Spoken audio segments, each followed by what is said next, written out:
Hi guys, have some more information, a little bit more on the updates. All right, IRS update. So here we go.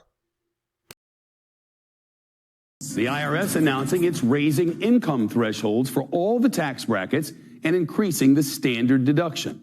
That means most people who file tax returns should be able to keep more of their own money next year. Welcome news for many Americans, no doubt, because salaries have not kept up with the highest inflation rate in 4 decades. NBC's Tom Costello reports on how much you could save. It's the biggest automatically triggered change to standard IRS deductions since 1985 and could mean you'll keep more of your money during tax year 2023, which starts in January. Here's why. Under federal law, tax brackets and standard deductions are tied to inflation, now running at 40-year highs. For the vast majority of Americans taking the standard IRS deduction, those deductions are set to rise. For individuals, the standard deduction will jump $900 to nearly $14,000 for tax year 23.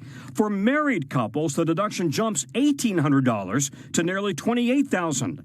And there's a good chance you'll drop to a lower tax bracket, allowing you to save even more money. These are the taxes that you're going to pay in 2024. This does not impact the taxes you have to pay in April. This is for the 2023 tax year, for the taxes that you'll pay the next year. Here's the bracket breakdown for couples filing jointly. The 22% tax rate starts at $83,550 this year. But next year, it won't kick in until joint income exceeds $89,450.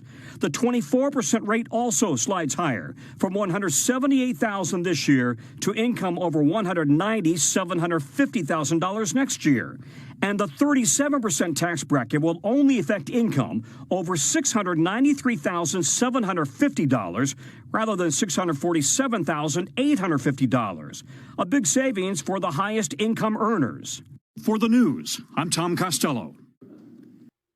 Okay guys, go ahead and push the like button, subscribe to our channel, hit the notification bell so you can get notified when a new video is out. Thanks. Have a great day.